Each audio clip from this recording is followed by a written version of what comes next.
Thiago, compositor, escritor, professor e agente cultural, um gestor cultural. A minha mãe sempre foi muito brilhante, né? Como professora, ela sempre admirava e gostava também de ver esse desenvolvimento. Minha mãe sempre tinha um livrinho que ela trazia para mim, Asterix e Obelix. Ela professora também, Olha só. sempre trouxe alguma literatura para dentro de casa, onde eu tinha conteúdo para ler. Minha mãe ensinava jornal, aquelas coisas tudo. Então a gente tinha muita bagagem de leitura, assim, né? Tanto literária quanto também cotidiana. E eu lembro que quando a gente está aprendendo um instrumento, isso é cansativo para o outro. E aí eu lembro uma vez da minha irmã, nossa senhora, você só toca isso, só toca isso. Mas também é a persistência que a gente tem que ter para fazer com que a repetição, um dia ela não seja tão necessária, fundamental, porque você começa a criar e a partir da sua base, seu alicerce, você consegue construir os muros e os castelos literários e musicais que vêm com a arte. Então eles sempre me respeitaram. A propósito, o violão que eu comecei a aprender era do meu irmão, né? Então eu toquei no violão dele e sempre comungaram bem da ideia assim, me deram espaço e liberdade para fazer arte. A composição mais latente nesse momento ou a escrita também estava paralela? Ou nesse momento é só compor? As duas artes são bem intensas na minha vida, desde o princípio. Eu volto aí no nosso princípio, né? Não sei se eu sou compositor-poeta ou poeta-compositor. Tanto a escrita quanto a musicalidade, ela me toca muito. Mas até essa pergunta que você me fez me faz refletir que, potencialmente, a escrita, ela me transmite mais sabedoria, mais possibilidades de transformar e tocar o outro, o próximo, da maneira com que eu almejo fazer a arte, para que ela possa transformar vidas, levar as pessoas ao lazer, a um momento de diversão, a um momento de descontração e um momento, sobretudo, de reflexão.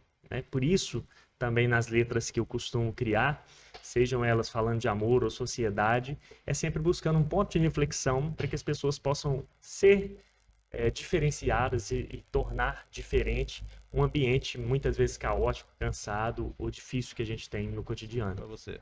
São vários momentos. A educação, ela nos conduz pelo fio da vida em diversas fases, né, da nossa existência. Eu me recordo de criança ainda, eu ter um trabalho que uma professora passou da gente entrevistar, né, algum poeta da cidade e tudo. E naquele momento eu me lembrei, poxa, minha mãe é uma poetisa, eu vou entrevistar ela. Foi quando ela fez um poema para mim e depois para os meus irmãos, eu achei aquilo fantástico. Eu falei, cara, que brilhante. Eu não precisava buscar um autor em São Paulo, no Rio ou nas capitais. A minha mãe estava ali do meu lado, né, no lar. E isso foi muito transformador para mim também, porque eu passei, poxa, se minha mãe é poetisa, eu também posso vir a ser um poeta, uma grande inspiração, uma luz, né, no nosso caminho. Assim como o fato também dela ser professora, é também uma inspiração que me trilhou a um caminho profissional de exercer o ofício de professor, o qual eu exerço hoje. Essa é a minha primeira memória, assim, da educação, né, por meio da minha mãe. Vieram outras posteriormente.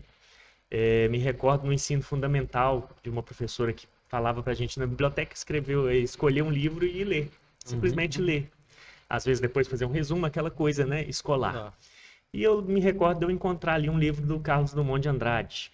E eu lembro que naquela ocasião as palavras me pareciam muito difíceis e elas pareciam também um conteúdo que eu não conseguia interpretar muito bem. Mas me causou um espantamento positivo. Eu deixei o livro ali e anos mais tarde eu reencontrei Carlos Drummond de Andrade nas prateleiras da universidade quando eu estava fazendo curso de letras. E ali aquelas palavras difíceis, elas me tornaram fascinantes, elas me tornaram inspiradoras. Eu queria descobrir mais e descobrir palavras novas e ele também inventava algumas palavras. E as interpretações vieram, assim como a maturidade da vida, ela vai chegando no decorrer da idade de cada pessoa. E ali também foi uma experiência de ensino, aprendizagem, que eu carrego pela vida. E uma outra, se tratando de professores, de uma professora que sempre colocava uma frase no quadro, uma professora de geografia. Eu não me recordo mais das aulas de geografia, mas me recordo das frases do quadro, que sempre me faziam refletir, pensar naquele instante. E ela uma vez deixou uma frase escrita aqui: passarinho que não sai do ninho não aprende a voar. E aquilo ali me chamou muita atenção, porque a gente pode viver numa zona de conforto, né? Você vai ter tudo ali, mas você vai estar deixando de fazer aquilo que é a sua essência, que é voar, que é desbravar, que é se aventurar pelo mundo e conhecer e fazer e criar coisas novas. Professor da língua portuguesa, professor de espanhol, né? E como é que é hoje? Está hoje ali tocando essas crianças, tocando esses adolescentes, tocando essas pessoas como professor? É uma missão. Eu admiro muito, né, os professores. Eu acho que é a profissão mais bonita, né, é importante, nós temos várias, ela é a base de todas, né, ser professor. E eu admiro muito porque para mim também é um grande desafio ser professor. Eu comecei como professor de espanhol, fui professor de espanhol por mais de 10 anos, e sempre fui muito fascinado, porque espanhol sempre me foi uma matéria mais leve, que tem a cultura, que tem uma língua bonita de se falar.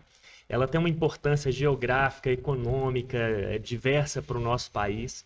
E, infelizmente, né, os políticos mais acima, eles decidem algumas coisas que eu acho que não tocam necessariamente na transformação da sociedade. E a retirada do espanhol do currículo é uma delas. Porque enquanto você tem na Europa ali falando 3, 4, 5 línguas, né? Você Isso tem mesmo. ali inglês, espanhol, italiano, alemão. Aqui, em vez de estar maximizando, estão diminuindo os potenciais de aprendizado de línguas, né? do indivíduo, sabe? Então, assim, é um desafio muito grande, porque também, depois de ser professor de espanhol, teve um tempo que eu fui licenciado para exercer um cargo público como secretário de Cultura e Turismo aqui em Igarapé. E, de repente, né, eu fiquei 2 anos servindo neste cargo de gestor cultural e turístico. E depois disso eu retornei como professor e dessa vez como professor de português. Então eu dava aula de espanhol para o ensino médio, sempre adorei muito, 10 anos construindo um curso de espanhol, e de repente eu me vejo no ensino fundamental trabalhando com língua portuguesa. E foi um desafio muito grande, eu passei 6 meses ali no Lívia Mar, em Betim, onde eu era lotado, e depois veio, né, graças a Deus, por muita sorte também, consegui a transferência aqui para Igarapé, e agora estou trabalhando aqui na Ianco Stelman, né, na Fazenda Solar, como professor de português. E estou aprendendo a me reinventar também. A educação está me ensinando novos caminhos aí que a gente tem como profissional e pela vida, né? Como transformação humana.